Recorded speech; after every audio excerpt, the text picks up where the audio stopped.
Assalamualaikum warahmatullahi wabarakatuh. Selamat berjumpa kembali dengan saudaraku semuanya. Mudah-mudahan pada sore hari ini kita semua mendapatkan limpahan dari Allah Subhanahu wa Ta'ala, baik itu kesehatan, rezeki yang berlimpah maupun keturunan yang baik. Pada kesempatan kali ini kita akan membahas tentang Qorin Satrio Piningit. Selamat menyaksikan.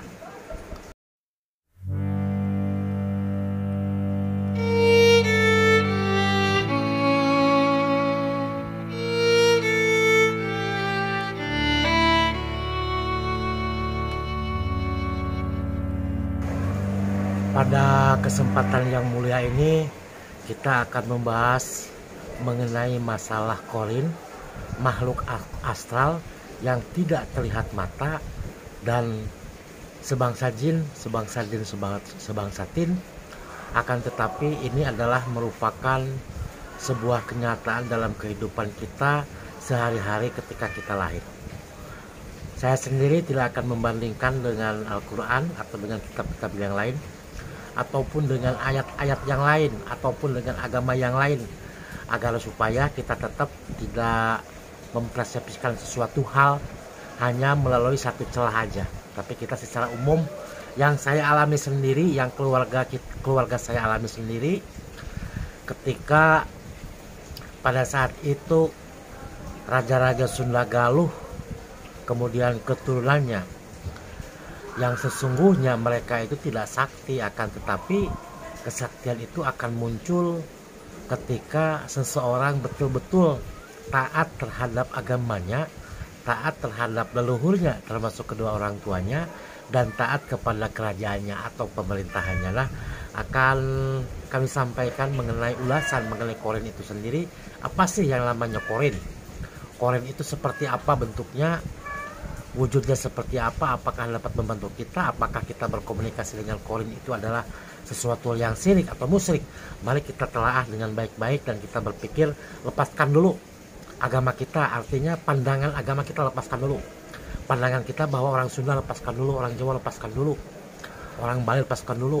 Kita sama-sama adalah ciptaan Allah Subhanahu wa Ta'ala, seperti Allah menciptakan manusia yang lainnya. Kita sama dulu persepsinya, karena nanti akan berhubungan dengan seolah-olah wah ngarang, gak percaya gitu. Akan kita buktikan sesuatu hal yang memang masuk di akal. Karena kalau sudah Galuh, yang namanya hal yang gaib harus dibuktikan di alam nyata. Artinya bahwa sesuatu hal yang tidak terlihat oleh mata itu harus kita lihat, harus kita rasakan bahwa itu ada. Sebagai contoh sesuatu hal yang gaib, ketika kita mengandung 3 bulan, kita nih mengandung 3 bulan di ibu kandung kita, di perut ibu kandung kita, kita tidak menyadari bahwa pada saat pertama itu hanya segumpal daging, karena pertemuan sebelumnya antara kromosom lah ya. Kalau itu mah nggak usah dijelaskan, barangkali sudah pada jago semuanya ya. Kemudian ketika usia 3 bulan atau lebih, maka ditiupkanlah ruh ke dalam jabang bayi, kemudian lahir, menjadilah yang namanya bayi baru lahir. Ketika dewasa disebut namanya Indra misalnya, maka dialah Indra. Akan tetapi sesungguhnya di dalam kita menyadari, percaya atau tidak percaya, bahwa ketika kita lahir, kita sesungguhnya didampingi oleh makhluk astral, makhluk yang tidak terlihat oleh mata di setiap kelahiran manusia. Bentuknya sama dengan kita, sama seperti kita. Jadi yang namanya Qorin, menurut pendapat saya pribadi, itu tidak pernah mengalami bayi, tidak pernah mengalami tua, tidak pula pernah mengalami kematian.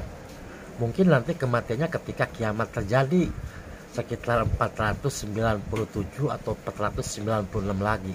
Sedangkan manusia akan dimusnahkan oleh alam 32 tahun ke depan. Hubungannya dengan Qorin. Karena dari zaman sejak tahun 2019 banyak teman-teman saya yang kehilangan Qorin dalam tubuhnya. Banyak, bukan 1 dan 2. dan terjadi. Akhirnya kalau tidak kecelakaan meninggal dunia. Total teman-teman saya yang kehilangan korinnya itu meninggal dunia. Nah ini akan kita ceritakan karena semuanya berhubungan dengan hal mistis, hal-hal yang tidak masuk akal akan tetapi dapat dibuktikan di alam nyata. Seperti oksigen itu tidak terlihat oleh kita. Ada yang bisa ngeliat oksigen nggak? Pakai alat secanggih apapun itu kan nggak bisa, tapi dapat dirasakan bahwa oksigen itu ada.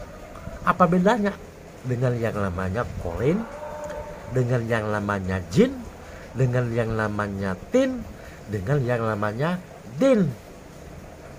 Pada umumnya teman-teman saya itu hanya mengenal manusia, kemudian jin, syaiton, mentok pula itu. Ya dia disebutkan dengan misalnya kuntilanak, laketek bengek itu dia masukkan ke alam jin. Dia masukkan itu jenisnya makhluk yang yang aneh lah, yang menakutkan manusia seperti kuntilanak gitu kan. Mereka tidak bisa menyelami bahwa siapa sesungguhnya. Kalau yang namanya biometafisika itu menyelam ke berbagai alam, ke berbagai lapisan. Karena alam itu ada alam manusia, ada alam jin, ada alam tin, ada alam din kan, ada alam malaikat, ada alam jagat raya. Nah kita harus bisa masuk dan harus menyayangi. Kalau alam malaikat nggak mampu lah, saya juga nggak tahu malaikat kayak apa kan, bentuknya kayak apa beliau makan apa tidak saya nggak tahu. Tapi kalau bangsa jin, bangsa korin, bangsa din, bangsa tin, nah tahu saya secara ilmiah, secara lahiriahnya tahu, sangat tahu seperti itu. Nah sekarang kita bicarakan korin itulah sesungguhnya saudaraku. Kalau kita adalah orang-orang Sunda nih, dukun misalnya, itu namanya kan sedulur, atau bahasa Sunda itu dulur anu opat tuh kalima pancar, barangkali itu korin. Nah, korin ada yang menyebutkan itu sebangsa jin, ya terserah aja. Sebangsa jin karena dari hadis ya terserah aja, bangsa jin kan sama-sama tidak terlihat oleh mata kan. Sebangsa setan bisa sama, terserah aja itu. Yang saya tahu bahwa yang namanya korin itu ucapannya, bentuk wajahnya, rupanya, cara berjalannya, cara berbicaranya sama dengan tuannya, sama dengan diri kita. Yang namanya korin itu, kalau korinnya indah seperti saya misalnya, itu sama, suaranya sama, gaya-gayanya sama, lagi tidur ya sama kayak kita, lagi makan sama, kesukaannya sama, dan kita nggak ada berbeda. Itulah yang namanya korin. Makanya untuk mencapai sebuah kesempurnaan seperti Mahaprabu Siliwangi Dewa Agung adalah menyatukan 5 unsur yang ada dalam tubuhnya, dalam tubuh kita. Pertama jasad, yang kedua roh, yang ketiga nyawa, yang keempat nur, yang kelima adalah korin.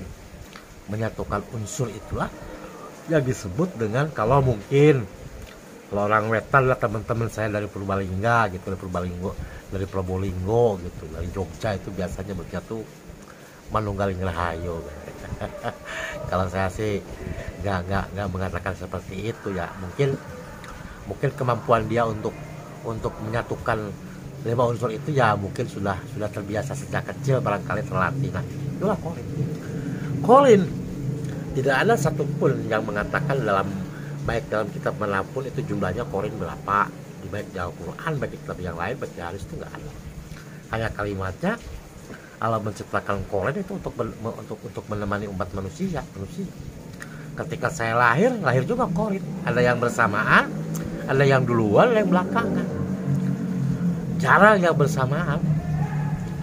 Misalnya lahir dari ibunya, lah korinnya juga lahir dari perut ibunya, hampir bersamaan. Kadang-kadang duluan, kadang-kadang bersamaan, kadang-kadang akhir. Sulit itu sesungguhnya. Kalau orang bilang itu Bali gitu ya. Ya itu Bali mah bukan korin. Bali ya Bali, korin ya korin. Tapi kan pengertian boleh-boleh saja kan. Kalau untuk pembuktian ilmiahnya kan sulit, sama. Ketika kita meyakini bahwa sesuatu hal yang gaib itu bisa terasa oleh alam nyata, ya sama dengan udara. Ketika kita tertutup tidak punya udara kan sesak napas, nggak bisa bernapas, akhirnya biru, akhirnya meninggal kan. Nah, korin juga sama. Korin itu sebenarnya kalau saudaraku pengen tahu, korinnya diri kita itu dapat membantu kita untuk mencapai tingkat level apapun yang kita inginkan, baik pangkat, baik jabatan, baik kekuatan, power, itu korin. Ketika korin berhadapan dengan seseorang, misalnya dalam metafisik alam gaib, misalnya kemampuannya kalah, ya dia bisa mengambil keluarganya, korin keluarganya yang sudah meninggal atau yang masih hidup. Itulah korin. Korin itu tidak mempunyai jasad seperti kita. Korin itu tidak mempunyai nyawa seperti kita. Korin itu ya seperti bangsa jin, hanya roh dia. Dia bisa melewati batas dan waktu. Makanya korin itu sendiri sesungguhnya dapat memiliki ilmu yang disebut dengan teleportasi total. Kalau di YouTube sebelumnya bisa memindahkan barang dari suatu tempat ke tempat yang lain tanpa melewati jarak dan waktu. Artinya persekian detik itu sudah muncul, memindahkan motor dari luhur ke Cilacap misalnya persekian detik. Nah itulah teleportasi total. Pada saat itu pernah dilakukan oleh jin ibrit yang diperintahkan oleh Nabi Sulaiman alaihissalam untuk memindahkan kerajaan Ratu Balkis ke hadapan. Jadi yang mampu teleportasi total itu pada dasarnya adalah makhluk sakral seperti korin, jin, din, dan tin. Itu mampu dia. Hanya tingkatnya berapa kilo, berapa ton, apa yang bisa dipindahkan, semua mampu. Mampu teleportasi. Yang namanya korin, makanya orang pada suatu saat katanya punya ilmu apa, bisa rasrok lah, ada di luhur, ada di Cilacap, seperti mana kan itu kan korinnya. Tergantung korinnya, jasadnya mau dibawa apa tidak. Apa korinnya sendiri, ruhnya sendiri. Ada ruh yang terdapat dalam badan kita, ada ruh korin. Itulah sesungguhnya kalau saudaraku pengen tahu ilmu biometafisika yang paling tinggi itu adalah menyatukan beberapa unsur, baik itu zat yang nyata maupun yang tidak nyata menjadi suatu kesatuan yang maha dahsyat. Itu salah satu ilmu dasar daripada biometafisika. Biometafisika itu orangnya itu tidak mudah percaya kepada teori gitu, kepada omongan orang, tidak. Dia harus dibuktikan sendiri. Kalau cari petunjuk saja seorang yang memiliki kemampuan biometafisika tidak mudah percaya. Teori apapun dia tidak percaya. Harus dibuktikan dulu. Bisa apa enggak, kemampuannya itu seperti apa, bisa apa tidak gitu lah. Korin itu sendiri seorang manusia yang umumnya, seorang yang memiliki atau diberikan kelebihan oleh Allah Subhanahu wa Ta'ala, oleh Tuhannya masing-masing, itu yang sempurna adalah korinnya itu 5. Salah satu yang memiliki korin yang lebih dari 5 adalah Prabu Siliwangi Dewa Agung. Korinnya itu lebih dari 5. Umumnya manusia 5, tapi kebanyakan kayak teman-teman saya dari luhur gitu. Di Jakarta dulu tuh korinnya paling 1, 2 sudah mentok gitu, 2. Yang satunya di kuburan, yang satunya main di kemana gitu. Korinnya itu sama, wajahnya sama. Kalau namanya Prianto gitu, dalam jasadnya ada korin nggak ada kan. Yang lainnya kemana, ada yang main lagi, macam-macam. Kalau korin yang sempurna, sesungguhnya yang 5 itu dalam tubuh. Baru yang lainnya dia ciptakan imajinasi untuk menjadi sesuatu makhluk sakral, makhluk aneh, makhluk asing yang dapat menjaga dirinya dan keluarganya. Seperti Prabu Siliwangi dapat menciptakan kan macan putih sama macan hitam. Itu kalau ilmunya itu sudah mencapai tingkat 400, selangkah lagi menuju Ratu Adil. Itulah diawali dengan kesempurnaan lu korinnya sempurna dulu. Korin itu pun dapat menunjukkan kecerdasan. Lagi testing gitu, pakai laptop, pakai HP, pakai tulis tangan. Nanti ada yang membisikin jawabannya. Pasti betul semua. Walaupun dia nggak tahu teorinya, ya disuruh pilih yang B misalnya, C, D, pasti betul semua. Salah satu ketika korinnya itu sudah sempurna dalam dirinya dan di luar dirinya. Nah, itulah seperti itu. Itu yang baru sangat sempurna sekali adalah korin seorang Satrio Piningit Nusantara yang sekarang sudah menjadi seorang Ratu Adil. Terima kasih saudaraku. Mudah-mudahan bermanfaat buat saudaraku agar supaya kita tetap sehat, agar tetap cerah, tidak mudah sakit kan, seperti itu, minimal seperti itu saudaraku. Terima kasih yang sudah subscribe dan menyebarluaskan YouTube dengan channelnya Maulana Rahman.